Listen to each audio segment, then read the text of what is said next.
Jokowi baik dalam arti apa yang Anda maksud baik itu?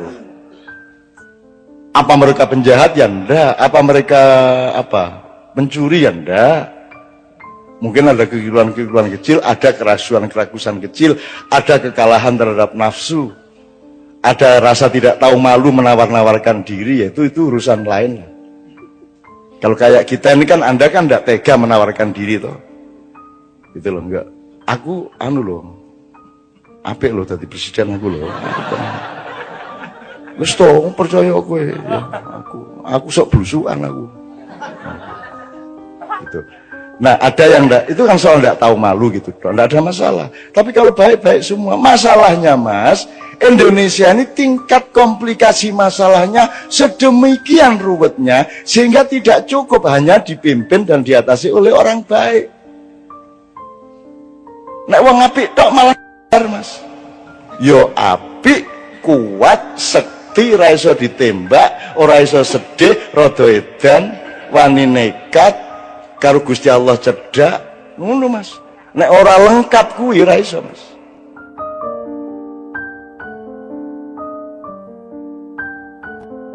Mengenai presiden, yang mana yang baik? Apakah Jokowi baik Mas? Baik. Prabowo baik. Sapa meneh liyane? Prabowo itu salah satu yang diperintah. Jadi ada beberapa satuan yang diperintah untuk mengantisipasi kelompok-kelompok aktivis pada tahun 97. Ya. Nah, sialnya Prabowo itu ketika dia menculik tapi tidak dimusnahkan, terus jadi orang hilang itu. Yang diculik oleh pasukannya Prabowo ini dikembalikan ke masyarakat, makanya sekarang mereka ikut Gerindra. Memang diculik, tapi ora dipateni ngono lho. Iki salahe dhek ning ngono kuwi. Kudune dipateni ora ana masalah wis. Sebagaimana kelompok-kelompok yang lain. Makanya Pius, Haryanto Taslam ikut Gerindra sejak awal. Mereka berterima kasih kepada Prabowo ngono lho. Aku iki tapi aja njur terus ngene lho. Meskipun aku iki gawe-gawein sakarmu gak masalah. Aku wis tidak akan bergeming sehelai bulu saya oleh fitnah dan manipulasi, ora masalah. Engko ngene iku gambarannya. Nganggo iki pisan to ya. Persis ngene iki. Ya ora apa-apa lah. Kalau orang miskin butuh kiriman makanan kan wajar. Atau kalau nggak dikirimi makanan, ya makanan yang ada di tetangganya diambil, ya ndak apa-apa. Saya anggap itu kan karena saking butuhnya. Arep njaluk ora wani kan begitu. Ya wis ora apa nggon kono. Teman-teman bilang mbok dituntut, Cak. Lho nek aku nuntut orang yang Prabowo tak tuntut, sambrek tak tuntut. Semua yang saya alami di Indonesia ini tak tuntut kabeh wong dengan pasal apa? Perbuatan tidak menyenangkan.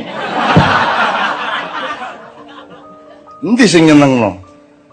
Aku takon sing nyenengno ndi? Jadi seluruh instansi tak tuntut dengan pasal perbuatan yang tidak menyenangkan itu. Iki ono pasal opo iku? Kaya kowe iki nyenengke wae kan gitu. Walah Jan. Ya wis ora apa-apa, makanya kita ini kan enggak mau jadi Indonesia gitu loh. Kita tuh enggak mau jadi Anda nonton TV, Anda lihat apa itu kan, kita tuh bukan enggak punya harga diri, kita bukan enggak punya nasional, kita tuh memang enggak mau jadi orang Indonesia. Asal sudah bintang sinetron ini kudu mancung toh. Ya tuh kudu mancung, kudu kuning, ya toh. Jadi kita tuh enggak mau jadi orang Indonesia di bidang apa saja. Politiknya juga enggak mau. Politik seperti Indonesia yang pernah dicontohkan oleh bapak-bapak, mbah-mbah kita kan enggak mau toh. Kan enggak mau kita. Sampai Sabrang tak kasih kabinet Mojopahit coba. Tak kasih daftar kabinet Mojopahit Sabrang gitu. Lawyer iki apa cara Mojopahit iki saiki ora kok kowe mau. Tak kasih tahu dengan bahan-bahan dari banyak teman bahwa dulu KUHP yang pertama diterapkan pada sebelum Rasulullah di zaman Kalingga, sebelum ada Muhammad bahkan sallallahu alaihi wasallam ya, itu sudah ada 172 pasal hukum resmi. Dan di zaman Kalingga itu tidak ada orang nyopet, tidak ada orang mencuri. Bahkan anaknya Ratu Sima itu dipenggal kepalanya oleh ibunya sendiri karena apa? Asal usulnya karena si anaknya ini apa namanya? Ada raja karena banyak pendatang, kemudian ada pendatang naruh emasnya di pasar karena ingin ngecek, coba katanya orang Kalingga itu tidak ada yang mencuri. Terus ditaruh seperti emas, berlian, permata, rakaruan kayak di pasar itu tidak ada orang menyentuh sampai 2 tahun. Sampai akhirnya datang anaknya Ratu Sima itu, kemudian opo koyong ini dipamer-pamer ke ora kodal wong Kalingga jujur-jujur ora pengin emas koyong ngene iki wis sugih kene gitu ya. Dia karena dia mengejek itu dan kemudian menendang-nendang barang itu, dia dipenggal oleh ibunya karena tidak boleh juga itu menghina orang lain. Menghina saiki pokok internet di sini hinaan kabeh. Semua hinaan, semua kepengecutan, semua orang yang tidak berani bertarung depan. Internet adalah tempat di mana kita bisa ngirim rudal kapan saja kepada siapa saja tanpa identitas, kan gitu. Ya serah apa-apa lah. Ini adalah peradaban pengecut. Gitu. Nah, jadi teman-teman sekalian, kita mah nggak mau jadi orang Indonesia. Politik Indonesia apa? Wong di amandemen UUD 45. Kita nggak punya orang tua di negara kita ini, nggak punya panembahan, nggak punya parentah agung, nggak ada MPR seperti dulu. Kita nggak punya punokawan, coba. Kita tidak punya pembagian tugas antara lembaga negara dengan lembaga pemerintah, sebagaimana Hayam Wuruk sama Gajah Mada. Gajah Mada itu eksekutif, dia Perdana Menteri. Judulnya Mahapatih. Kalau Hayam Wuruk itu kepala negara. Tidak boleh sama kepala negara sama Perdana Menteri, tidak boleh. Kan kita tidak usah pakai presidensial apa parlementer, apa angel-angel ndolek-ndolek rono. Wong mbahmu wis duwe jelas kok. Semua yang sifatnya eksekusi dilaksanakan oleh Gajah Mada dengan institusinya, tapi policy yang menentukan eksekusi itu adalah Hayam Wuruk dengan institusinya. Jadi negara ambil policy, pemerintah melaksanakannya. Negara punya policy tapi tidak boleh melaksanakan. Perdana Menteri berhak melaksanakan tapi tidak boleh bikin policy, kan apik kuwi. Sehingga harus bermusyawarah dan mufakat terus. Sama dengan bendahara dan kasir. Kasir berhak menentukan tapi tidak bisa bayar. Bendahara bisa menentukan, tidak bisa bayar. Kalau kasir bisa bayar, tidak bisa menentukan. Sehingga harus terus-menerus ada kerjasama bersuami istri antara bendahara dengan kasir. Jadi kita memang tidak mau jadi orang Indonesia kok. Mana coba? Mana Indonesianya tuh mana?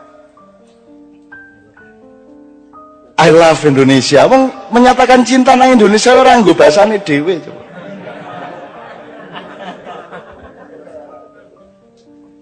Coba piye.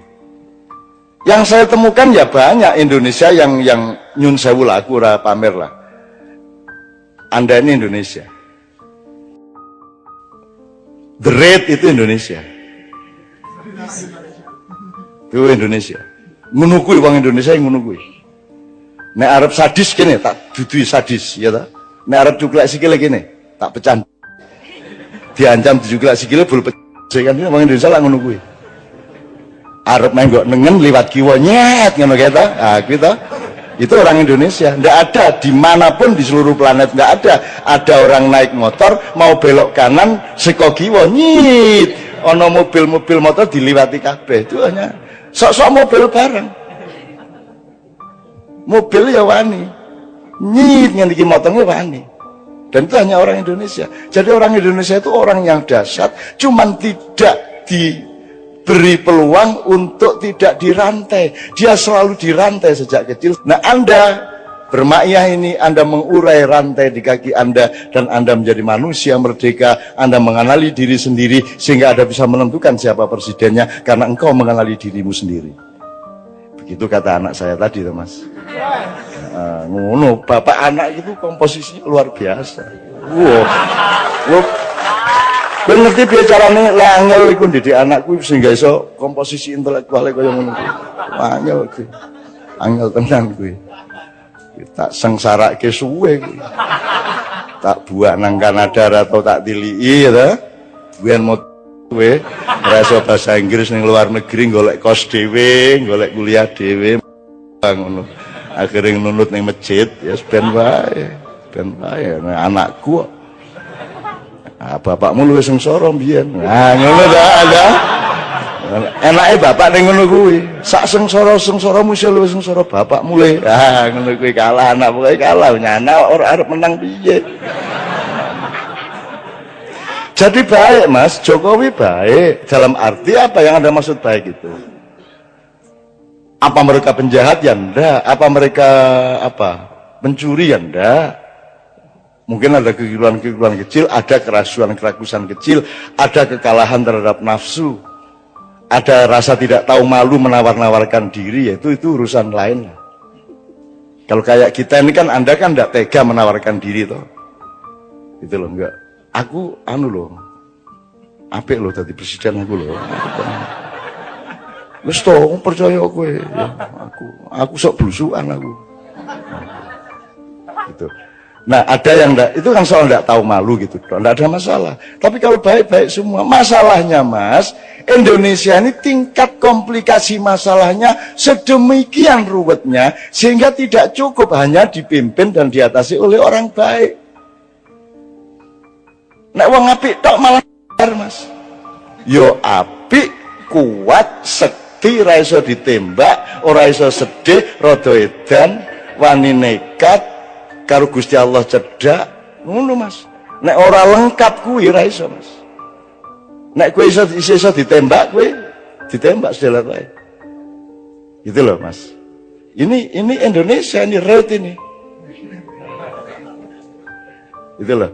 Tapi mungkin enggak juga enggak apa-apa. Artinya orang Indonesia dianggap kejem jebul ya ora, dianggap ora bol kejem banget. Indonesia kok tukang sulap kok. Jadi wedhus ngono. Wow, iki wedhus jebul sapi. Wah iki partai sapi jebul gabung karo musang. Wah iki musang. Lho kuplukan. Ora cetha Indonesia kira cetha. Betul nggak Mas? Coba bupati-bupati yang bagus-bagus yang kita dikenali Kiai Kanjeng selama ini kan bupati PDIP malah. Ya PKB ya ono. Ning PDIP iki preman asal usule, ning begitu dadi bupati kan gelem ora gelem kan pegewuh karo rakyat Islam kabeh. Akhirnya kuplukan. Terus minggu kedua alah melu salat jamaah, masa ora tau melu salat jamaah. Akhirnya jemuan keliling. Suwe-suwe, mosok sih bupati kok orang ngadake pengajian ning omahe, suwe-suwe pengajian rutin ning omahe. Kan gitu. Ya nek ngono sisan majelis zikir, gawe majelis zikir, suwe-suwe dadi santri.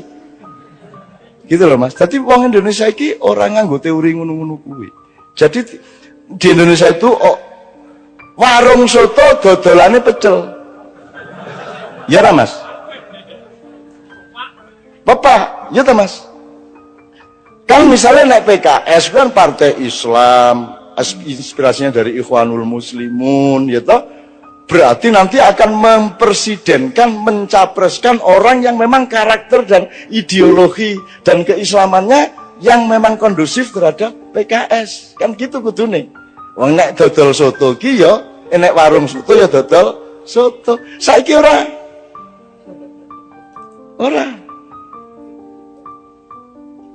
Gitu loh.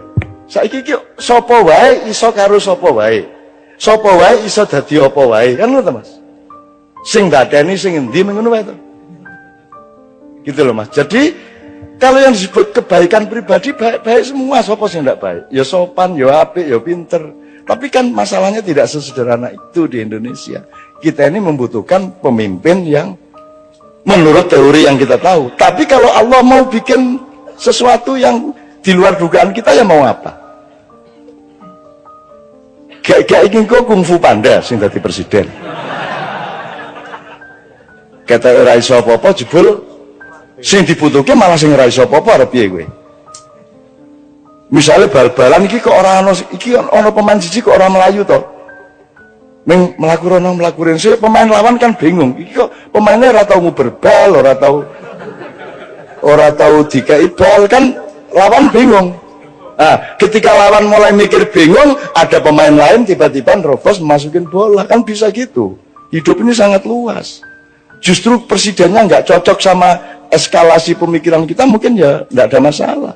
Arpiye Gusti Allah karena para ngopo gue. Mulanya makanya ridho sama Allah supaya kita diridhoi sama Allah. Kalau menurut pikiran kita ya angel sekolah. Anak sekolah untuk lulus setengah mati di les-lesno. Ya toh, nganggu unas, nganggu stres, nganggu segala macam. Ya toh Mas, itu kan mergo menungso ki ono tataran-tatarane. Lah iki kira nggo tataran apa moro-moro ning dhuwur iki piye? SMP ora lulus, langsung entuk ijazah SMA, ngono ta? Terus mlebu kuliah, urung ana setahun nih lho wis arep diangkat dadi sarjana utama. Lah ngono ta sing kedaden. Kalau menurut cara berpikir normal kita kan ya enggak cocok piye to iki. Tapi mau bagaimana? Kalau Allah terus naruhnya seperti itu, makanya ini bulan-bulan sangat penting. Ini bulan-bulan sangat penting. Menurut saya Anda enggak usah repot-repot. Kan sekarang sudah jelas. Tak dukung pilihanmu, asal pilihanmu loh ya. Ora dipilih gitu ya. Ora dipilih gitu ya. Gue dipilih gitu ora. Dipilih gitu. Anak dipilih gitu ngapa gue milih bojo ora dipilih gitu. Kok presiden dipilih gitu. Tapi ya enggak apa-apa gue kanggo mulai dudu politik kan wong Indonesia ngono ya dudu politik toh. Apakah kalau ada money politik gue dikai 50.000 terus gue dianggap menjual kedaulatan ya ora. Nek kanggone rakyat kecil lho, ana wong meneng-meneng ngekeki 50 njaluk dicoblos ya wis tak coblos. Ngono ta mingat. Itu bukan peristiwa politik, itu peristiwa kebaikan hati. Bukan money politik bagi mereka. Ana wong meneng-meneng wis enak-enak nyanyi, turu sore-sore ditekani. Pak Haji, kita capresin ya. Lulus begadang jangan begadang, wis enak-enak nyanyi jadi maestro, orang nomor 1 di dunia, seorang inovator menggabungkan musik rock dengan musik Melayu menjadi dangdut, kan sudah dahsyat sekali melebihi presiden toh, dan dia akan terkenal melebihi presiden siapapun. Lulus enak-enak nyanyi, ngantuk sore-sore ditekani kalau arek denanyar yuk. Ngampres Pak Haji. Mari ngono begitu oleh 9% dilupakan. Telepon aku. Ya Allah Cak, ngono gitu. Masya Allah Cak, ngono ya wis. Pokoknya aku bagian ngono-ngono kuwi. Sebagian ngono-ngono kuwi. Aku nek pas ning Yojo ora apa-apa, aku pas tahun ning Mesir ditelepon Pak Haji ya zaman Inul kae. Aku pas neng Kairo ditelepon, Masya Allah Cak, ini masalah Inul ini, Masya Allah bangsa kita ini, ya Allah kok begini tawa ngomong.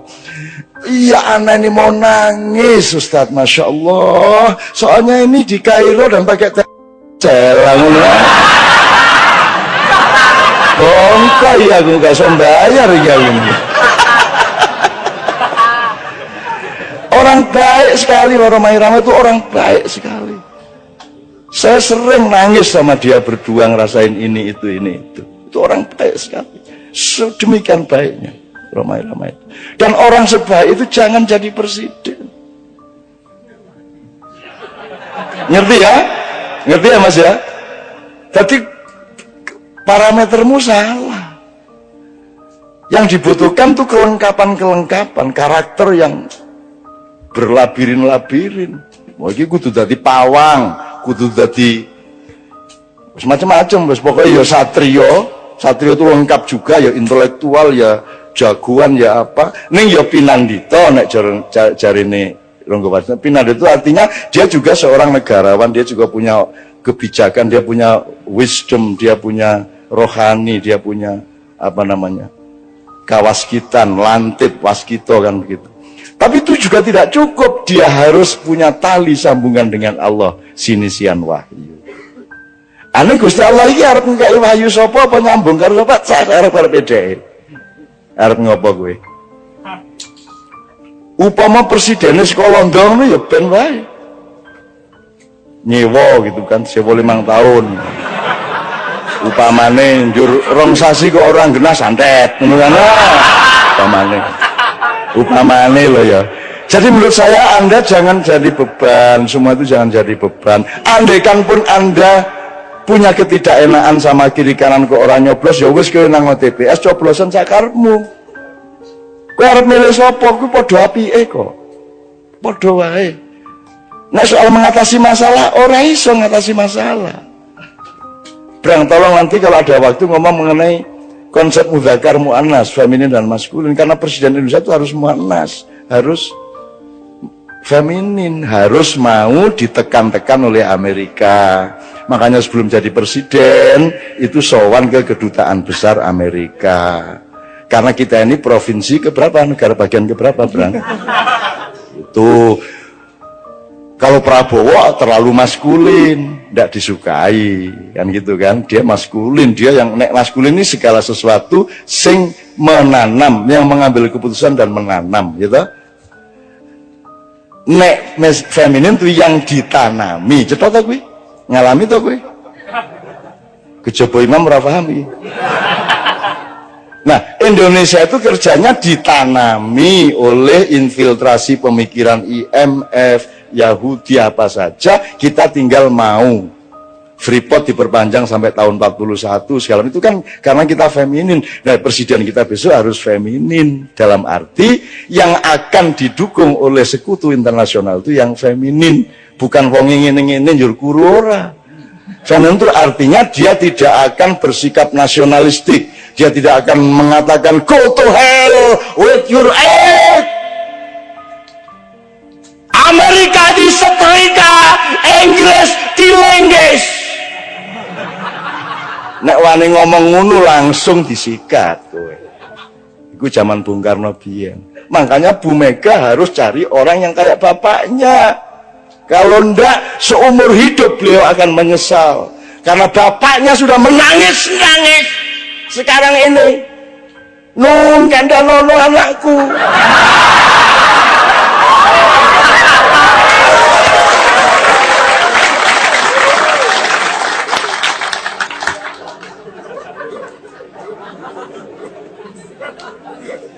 Ini tak dawano gak sido capres iki.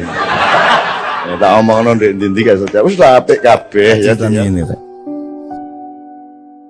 Ini sekarang ini situasinya lebih berbahaya dari tahun 65. Dan sekarang pemetaan nasional itu persis 62, 63, 64. Aku ndak akan jelaskan nanti jadi fitnah. Anjane saiki kira betul-betul butuh perbaikan mendasar, ibarat mobil turun mesin Indonesia ini. Jadi kita punya problem besar dalam soal ketatanegaraan. Kita punya problem besar terhadap sah tidaknya akad nikah kita pada tahun 1945 dan 28. Kita punya masalah besar terhadap struktur dan etika pembagian kerja kenegaraan kita. Negara dan pemerintah tidak ada bedanya dan seterusnya. Bahkan dalam misalnya aku mau cerita kalau Pak Mas Didi soal MK tadi, tapi tidak usah saya ngomongin kapan-kapan aja. Tapi intinya kita punya masalah ekonomi, masalah kenegaraan, konstitusi, logika, nasionalisme, kita punya masalah. Beliau ini saiki dadi alang-alang, Pak Wesa. Alang-alang itu dianggap gak produktif. Kon tak kandhani ya. Nek Merapi kate meledos, kabeh wong di sekitar Jogja di lereng Merapi nandur alang-alang.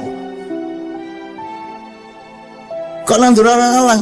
Loh, pohon, tanaman yang punya getaran untuk menyelamatkan sekitarnya dari lahar dan wedhus gembel itu alang-alang. Dadi nek Merapi mulai ya apa, wong-wong nandur alang-alang, Pak. Jadi beliau bikin sanggar alang-alang itu untuk menghalangi segala kemungkinan kerusakan dan kemungkaran yang terjadi pada generasi muda dan anak-anak itu. Kemana? Kapan-kapan kita baca bukunya Mas Iman Budi Santoso, seorang sastrawan di Jogja, senior saya, mengenai pohon-pohon, mengenai nama desa. Nek Jombang ono jenenge alang-alang Caruban.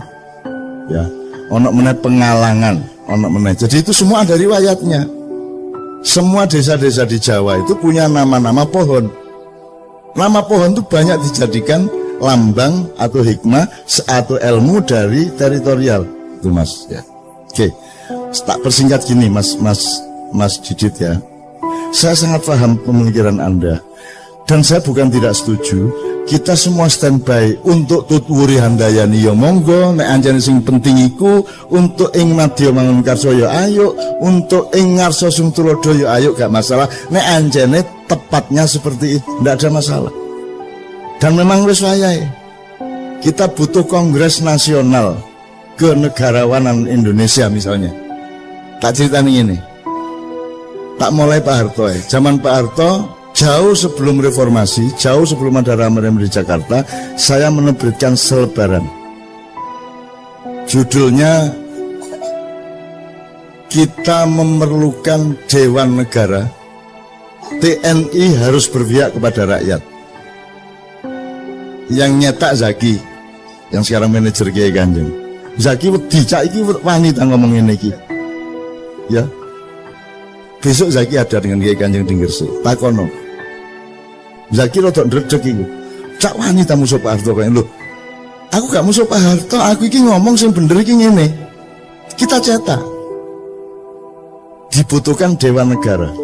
Karena pemerintahnya sedang kacau, maka yang dibutuhkan adalah level di atasnya yang mewakili nasionalisme sejati, yaitu Dewan Negara. Sekarang juga dibutuhkan itu. Menurut saya harus ada musyawarah kenegarawanan Republik Indonesia, mengumpulkan semua orang-orang yang memang punya nasionalisme dan hidupnya memang membuktikan dia bersih dari perusakan-perusakan atas Indonesia, untuk membenahi tadi itu konstitusinya, reamandemen, bentuk negara. Kita punya masalah kenegaraan yang sangat serius. Aturan-aturan tentang hutang, aturan nek kon dadi presiden 5 tahun utangnya oleh sak piro, ojo kon bebani presiden berikutnya. Harus ada etikanya, harus ada aturannya. Kan sekarang semua pada tidak tertata dan seterusnya. Jadi kita butuh musyawarah kenegarawanan. Nggak usah negarawan, cek gak cemburu. Musyawarah kenegarawanan Indonesia.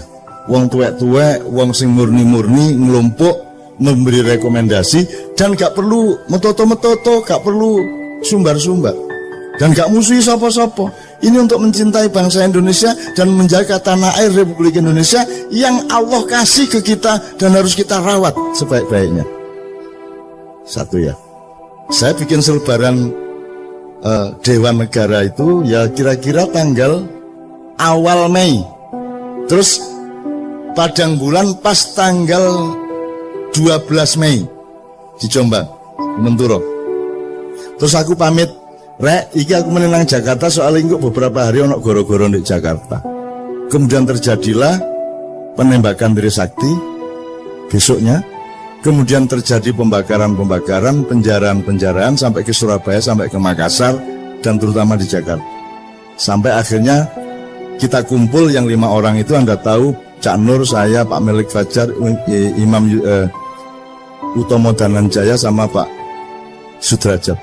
Kita merumuskan saran agar Pak Harto turun dengan kita kasih metodenya dan cara-cara untuk supaya rakyat tetap selamat dalam keadaan perubahan ini. Dan kita ajukan pada tanggal 17. Kemudian kita konferensi pers, nangis-nangis kabeh. Aku dijaluk melok ndonga dan nangis kabeh. Dan ingin betul-betul ada perubahan yang darurat di Indonesia pada waktu itu, karena Amerika sudah tidak suka sama Pak Harto, semua di luar negeri sudah tidak merestui Pak Harto, rakyat sudah jenuh semuanya dan seterusnya. Terus kita kasih saran, Pak Harto gini-gini, ini saatnya sampean turun, sampai tak bujui Pak, wis ta sampean iku wis tuwuk ta, masuk gurung tuwuk sampean dadi presiden, wis sampean lereno cek mulya, gak padeken gak angun. Akhirnya kan semua orang tahu bahwa saya yang ngajarin Pak Harto ngomong saya tidak jadi presiden tidak paten nang. Lho iku gak paten lho cara ndi? Nek gak cara Jawa Timur ya. Ya. Anda sudah tahu kemudian tanggal 18 kita setelah kita konferensi pers, kita ke seluruh dunia kita umumkan, kita akan melakukan perubahan di Indonesia. Tanggal 18 kita kasih ke Mensesnek, waktu itu Pak Saidillah Mursi. Jam 11 kita kasih, jam 3 sore dikasihkan ke Pak Harto. Pak Harto membaca, merenung, sholat asar, sholat maghrib. Terus habis isya Pak Harto telepon Mbak Novia. Pak Harto sing telepon nang Mbak Novia, mergo aku gak ono sing nrimo Mbak Novia. Bilang Cak Nun, saya siap melaksanakan sarannya untuk mundur dari jabatan presiden. Itu tanggal 18 malam. Tapi tolong kita atur supaya perubahan di Indonesia ini tidak menimbulkan bentrokan-bentrokan. Kalau bisa besok kita ketemu berenam dari 5 orang yang menandatangani surat saran kepada Pak Harto bersama Pak Harto. Tapi Pak Harto mengatakan, Cak, mbok tolong ngajak orang-orang tua supaya 3 aja supaya jumlahnya 9. Akhirnya Gus Dur kita ajak, Pak Ali Yafi kita ajak, dan satu lagi saya lupa. Siapa ya? Ada orang tua satu lagi saya lupa. Dan seterusnya. Paginya kita ketemu dan aku gak duwe sepatu rek. Waduh, aku nyele Pak Bariman. Pak Bariman itu saiki guru SMA Muhammadiyah di Denpasar. Wis tak sesuk tak gawe-gawe wis pokoke sing penting mosok aku sandalan rek ngono. Wis tak sekali iki sepatuan yo tahun ini melicat temenan. Wis demi Indonesia wis gak apa-apa sih kalau melicat. Wis. Oke, akhirnya semua proses kita jalankan Pak Harto mudhun, tapi di tengah jalan dikhianati oleh sejumlah tokoh. Jadi reformasi itu sebenarnya konsepnya adalah bukan Pak Harto turun terus Habibie naik. Yang salah kan semuanya. Jadi Pak Harto turun, kabinet bubar, DPR bubar, MPR bubar, kita bikin MPRS, Majelis Permusyawaratan Rakyat Sementara, yang sudah kita daftari sebanyak 45 orang, nomor 1 Abdurrahman Wahid, nomor 2 Megawati, nomor 3 ini, sampai Daniel Sparingga, sampai macam-macam, pokoknya 45 orang. Cak Nurholis Majid, terus macam-macam sing kita perhitungkan cukup reformis. Jadi seharusnya Pak Harto turun tanggal 21, terus kita resmikan ada Majelis Permusyawaratan Rakyat Sementara dan langsung bersidang 45 orang menentukan kepala negara sementara yang langsung kita tugasi untuk membuat pemilu secepat-cepatnya, paling lambat antara 6 bulan sampai 1 tahun. Sehingga kita clean betul, kita resiki betul, dan kita bikin sesuatu yang baru. Dan itu kita perlukan sekarang sebenarnya. Tapi saya cerita dulu yang soal Pak Harto. Kemudian ini dikhianati tengah jalan, akhirnya Habibie yang naik, dan Anda tidak pernah tahu dan tidak pernah ada yang meneliti, dari UNER pun tidak ada yang meneliti siapa yang sebenarnya menyusun kabinet, siapa yang waktu itu bermain. Kalau sing takon aku yang menengahi, masuk gak ditakoni tak kandak-kandak no. Itu ya. Faktanya semuanya jelas. Sampai sekarang dipersoalkan tim mawar sing apa segala macam, itu pada waktu tanggal belasan Mei waktu itu. Itu semua juga ada ceritanya. Nek awakmu tahu nang Padang Bulan zaman itu sampean rulah ceritanya.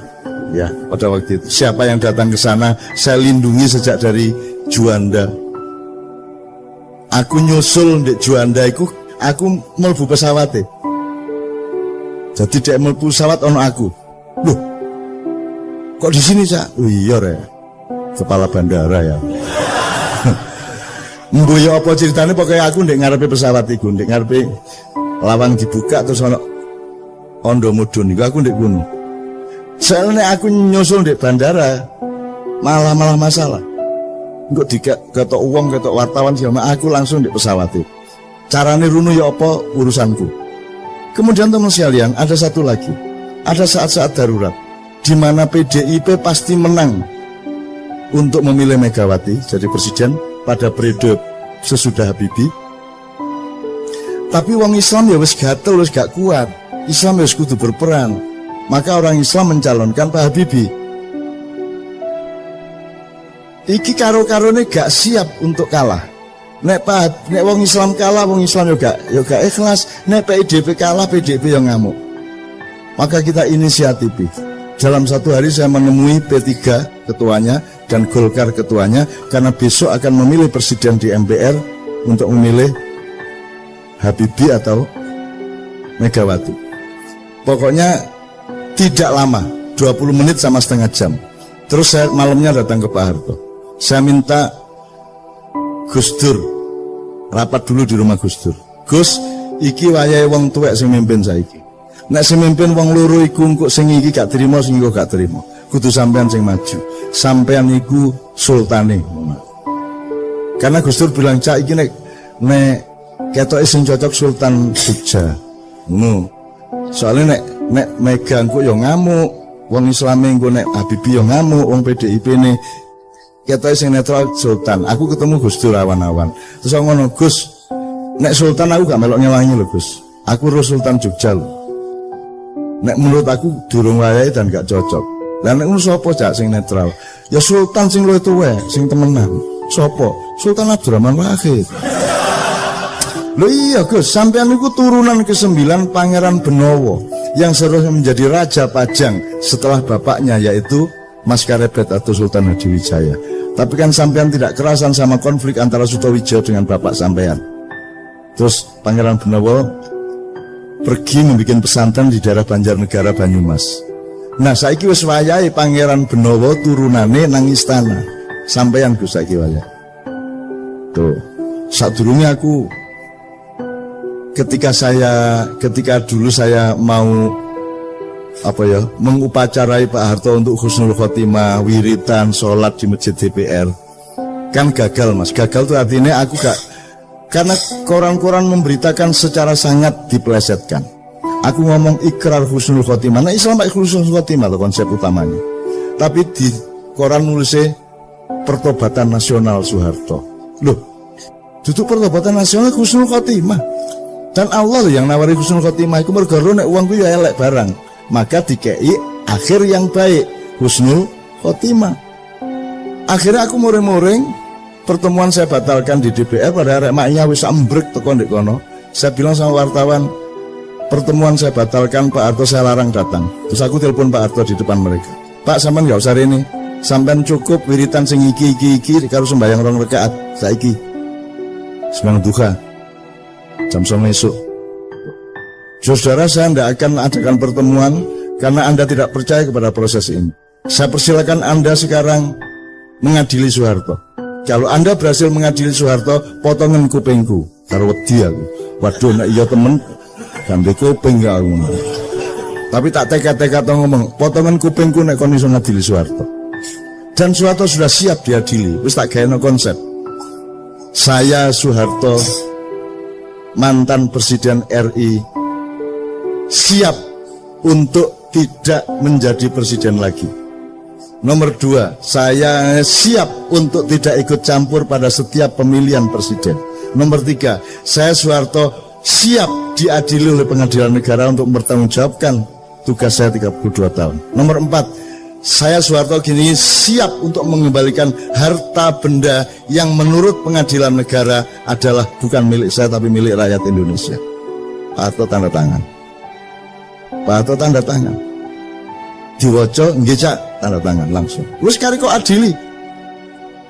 Tuh. Akhirnya acara tak batalno. Terus aku iseng-iseng dolen nang omahe Gus Dur. Ndek Ciganjur.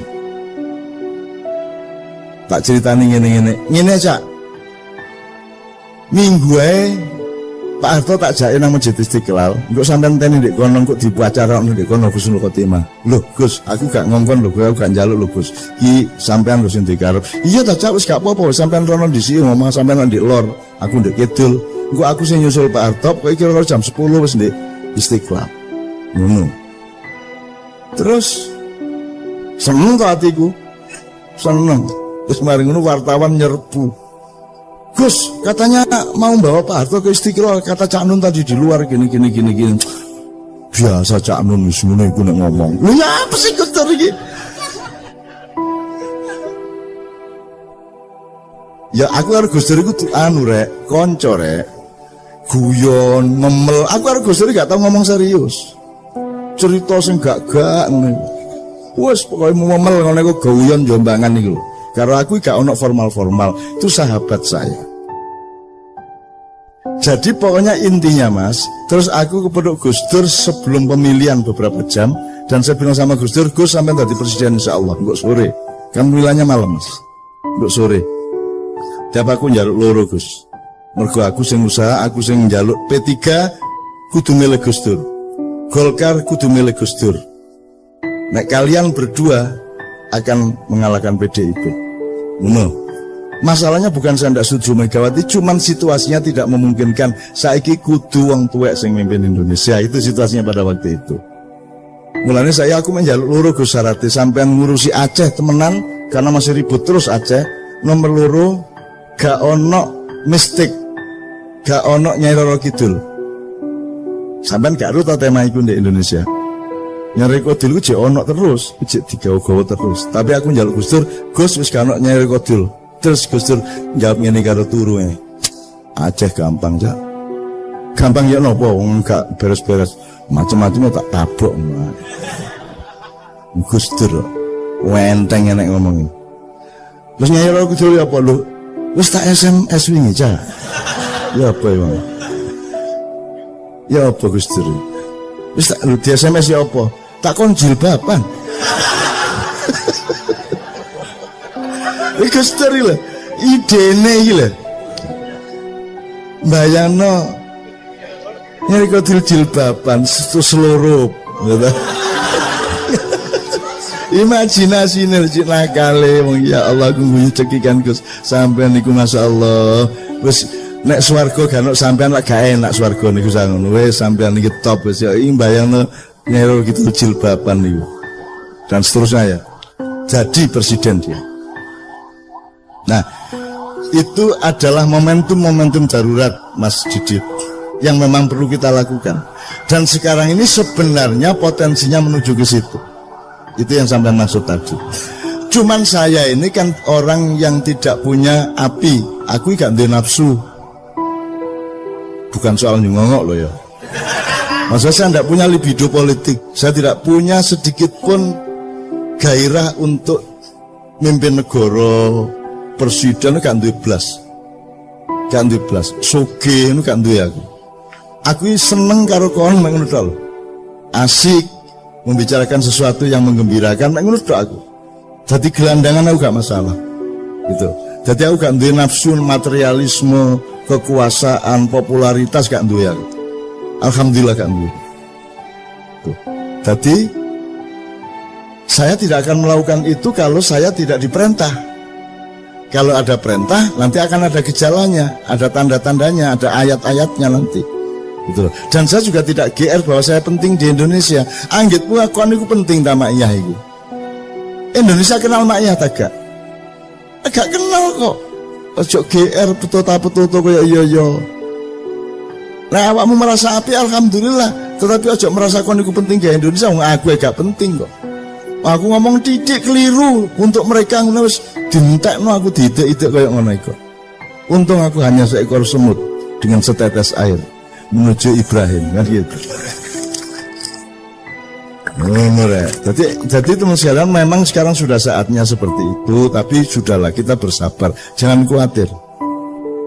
Anggitmu kan Gusti Allah ta, anggitmu kan malaikat ta, anggitmu kan Nabi wis mati ta, anggitmu Sunan Kalijaga gak ono ta, anggitmu wis gak ono kabeh ta, anggitmu mek ono awakmu tok ta, gak, masih lengkap dunia dan alam semesta ini, dan Allah punya skenario, dan Allah punya rencana, dan Allah punya irama, Allah punya langkah-langkahnya. Kita sami'na wa ata'na kepada Allah. Jadi yang penting awakmu selalu menunjukkan manusia yang baik, yang bermanfaat, yang seimbang, yang berpikir jernih, dan lain-lain yang sudah Anda omongkan tadi. Itu yang saya maksudkan. Alhamdulillah wis anggere awakmu dadi rakyat sing apik, insya Allah akan ada pemimpin yang baik, dan awakmu insya Allah juga menjadi pemimpin yang baik di skala dan perspektifnya masing-masing. Amin ya rabbal alamin. Kira-kira ngono ya.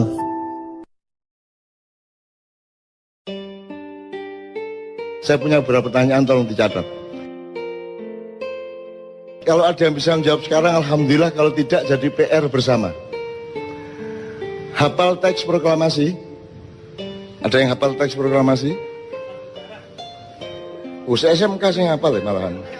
Ngatik-ngatik SMK. Hal-hal yang mengenai pemindahan kekuasaan dan lain-lain diselenggarakan dalam cara sesama dan tempo yang sesingkat-singkatnya. Oke, wis gak apa-apa wong kancane durung proklamasi ya, gitu. Pertanyaan saya sederhana. Apa yang dipindahkan itu apa? Apa yang dipindahkan kan pemindahan kekuasaan. Maksudnya kekuasaan itu apa? Keuangan, otoritas kenegaraan, kedaulatan, emas, Seluruhnya. seluruhnya. Oke. Seluruhnya itu apa ya? Jajal sebutan. Telu ae, telu. Kedaulatan, Ya. kekayaan, Kekayaan itu apa aja? aset bangsa, kebudayaan, semuanya yang ada di Indonesia. Termasuk aspek pembentukan negara yang termasuk dalam kekayaan negara. Terus sumber daya manusia. Oke, wes gak apa-apa wes. Sebelumnya dikuasai siapa memang? Penjajah Belanda. Oke. Dipindahkan dari siapa ke siapa? Pemindahan itu dilangsungkan dari siapa ke siapa? Dari konteks realnya dari Jepang ke Indonesia. Pernah terjadi. Kapan pemindahan itu dilakukan? Ketika proklamasi. Loh, kalau sudah dipindahkan kenapa pakai akan dilaksanakan secara seksama? Berarti belum dilaksanakan. Kan teksnya gitu. Betul nggak? Teksnya akan dilaksanakan secara seksama dalam tempo sesingkatnya sehingga ketika proklamasi belum terjadi. Kapan pemindahan itu terjadi? Kapan itu terjadi? Sopo nang sopo? Nggak harus dia bisa jawab sekarang. Itu takono presiden Musa itu ya gak iso jawab. Tenang aja, gak masalah. Aku mek ngelingno kon niku duwe PR serius. Gak iso Indonesia bangkit nek kon gak ngerti bayimu iku ya apa. Ngono ya. Tak baleni. Dari siapa ke siapa tadi ada yang bilang?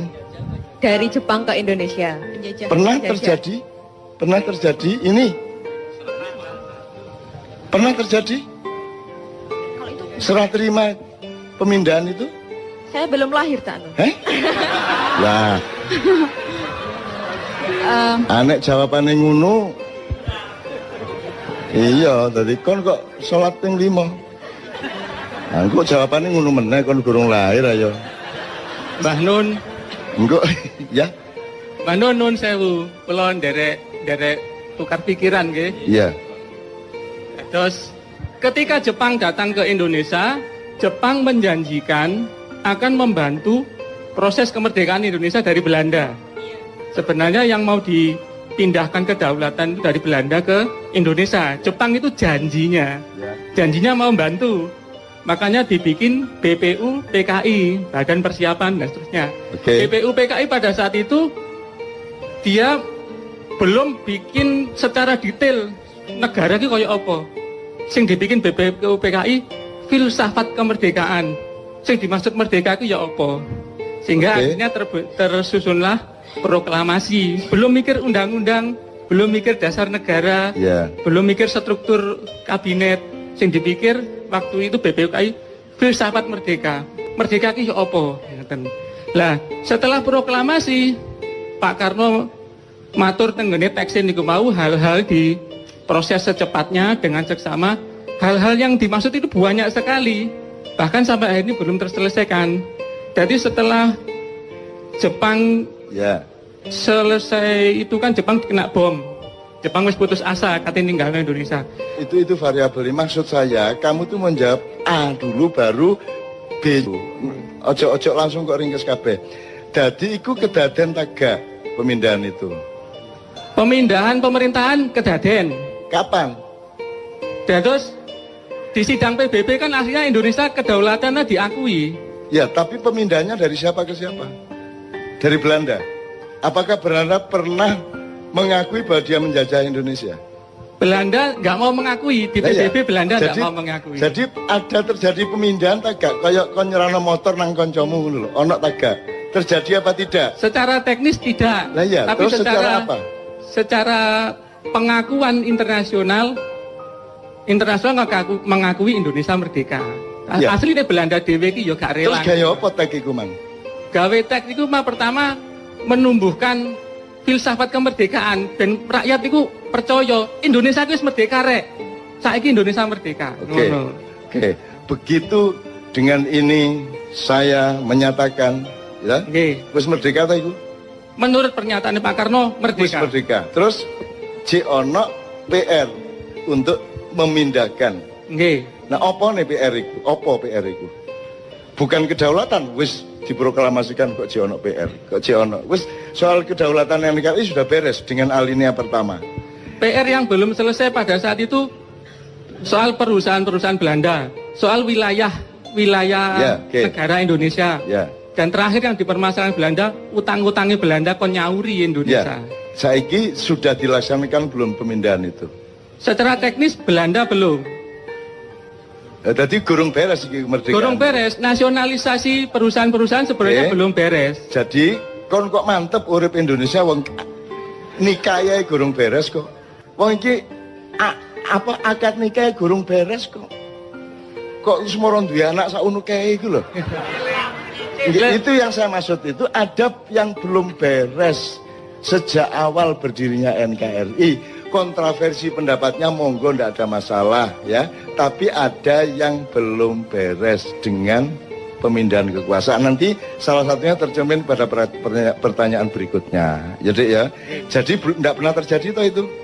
Nggak pernah terjadi. Haya wes. Jadi kon ojo meneh GBHN, ojo meneh Pancasila, ojo meneh aturan-aturan. Wong proklamasi lho gurung dilaksanakno. Ya tak gak? Nggih. Proklamasi lho gurung beres. Presidenmu kate 30 meneh.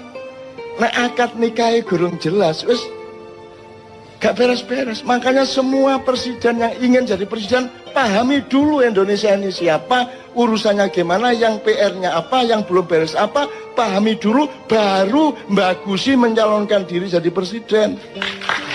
Kita mboten. Itu loh. Jadi aku setuju pendapatmu kabeh, tapi yang saya maksud adalah ayo didandani sik teko awal rek. Ngono lho. Wong iki gurung beres sejak awal kok. Ya oke. Misalnya pada pernyataan berikutnya nanti Anda benar-benar dicatat aja berikutnya. Ini tak pencoloti supaya nyambung dengan Anda. Siapakah pemilik sah tanah air? Tanah dan air Indonesia beserta isi dan kekayaannya sebelum 17 Agustus 45 dan sesudahnya. Siapa yang punya? Hakikatnya Indonesia yang punya Gusti Allah. Hakikatnya. Iya. Wassalamualaikum warahmatullahi wabarakatuh. Secara zahir sebelum kemerdekaan Indonesia dikapling sama Belanda. Berikutnya Jepang. Loh, Secara zahir, secara batin Indonesia iki melike Gusti Allah, ngadewe iki gelandangan gak duwe apa-apa asine nang Loh. Indonesia iki. Terus secara sepihak ini mengklaim loh miliknya dia. tanda bahwa kita betul-betul belum mengerti Indonesia. Sing jenenge milik itu kan saiki kan IMB, apa jenenge sertifikat. Ya, itu berlaku setelah kemerdekaan. Ada undang-undang tanah yang baru. Jelas ya? Sadurunge kemerdekaan niku dak sapa lemah iku misale saiki sing ndek Jogja wis sing digawe stasiun kereta. Ya. Nggih tanahe keraton. Nah, tanah keraton. Saiki sing tanah sak Indonesia iki dak sapa? Tanah sak Indonesia. Ojo ngomong Gusti Allah loh. Pada zaman Mojopahit ya secara kepemilikan milik kerajaan Mojopahit. Waktu dengan rakyatnya. Ya oke. Maka sebelum 45, sebelum 1745 dak sapa? Aku mek ngomong iku. Sebelum 45 Belanda mengklaim itu adalah wilayahnya. Kapan? Mana buktinya Belanda mengklaim? Karena Indonesia itu waktu itu Nggak ada faktanya Belanda ngeklaim. Oh. Nggak ada. Belanda tidak pernah menjajah Indonesia menurut Belanda. Belanda itu datang sebagai pemborong, kontraktor. Dia kontraktor datang ke sultan atau raja, tergantung tempatnya. Pak, saya bikinkan jembatan. Pak, saya bikinkan jalan, saya bisa bikinkan pertanian.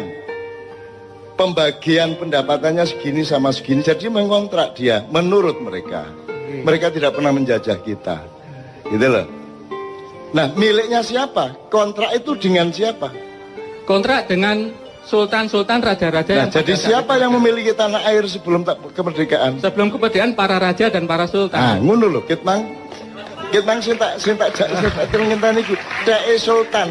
Oke? Nggih.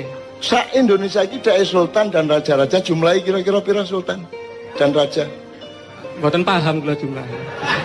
Loh, berarti gak jelas iki. Loh, wong kon iki saiki tanah sak meter iso paten-paten karo tanggamu. Nggih. Ya ta gak? Apa meneh tanah sak dari Sabang sampai Merauke gak jelas urusane, terus kon gawe Indonesia kayak ini kok iya padahal gak jelas urusane. Itu loh yang saya maksud. Oke? Jadi tanah itu milik raja dan sultan. Oke? Yes, tip. Terus merdeka. Terus tak siapa? Mari merdeka. Negara Republik. Milik negara. Milik negara. Upama kon rojo gelem tak gak kon? Nggih, kula nyuwun perjanjian tertulis. Ono tak gak perjanjiane? Ndak ada. Ah. Iki lho. Nggih. Jadi gelem ta kon duwe lemah sak pulau misalnya Ternate tidore, sak pulau iku wekmu. Iya. Terus moro-moro Indonesia merdeka. Terus moro-moro duduk tekmu. Gelem ta sultan? Moro-moro duduk dhek-dheke. Gelem ta? Nggih, ndak mau. Nah iya. Harus ada perjanjian. Nah, terus ada enggak perjanjiannya? Faktanya ndak ada. Enggak ada. Berarti beres enggak masalah Indonesia ini? Beres enggak? Belum beres. Jadi halal enggak Indonesia ini? Aku mek kepengin ngandani kon gak iso mberesi masalah iki, ganti presidene dukno teko langit sapi itu padha ae. Nek kon gak iso mberesi masalah iku mulane aku yang dipindahkan apa saja, yang berupa dolar berapa, yang berupa emas berapa ribu ton, ya, yang berupa tanah berapa, yang berupa tambang berapa, perjanjiannya gimana. Setelah tanah sebelumnya milik sultan dan raja tiba-tiba menjadi milik negara, mosok gelem harus ada transformasi land reform, betul enggak? Ada enggak?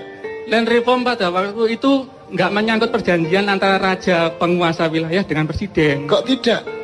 Lah Saya kok juga gelem? nggak paham, saya belum lahir waktu itu. Loh, Jadi aku ngene wae, upama kon dadi sultane, dadi rajane gelem tak gak? kayak kulo mboten purun, saya nggak mau. Terus rumangsamu satu swidak papat sultan raja ki gelem ngono.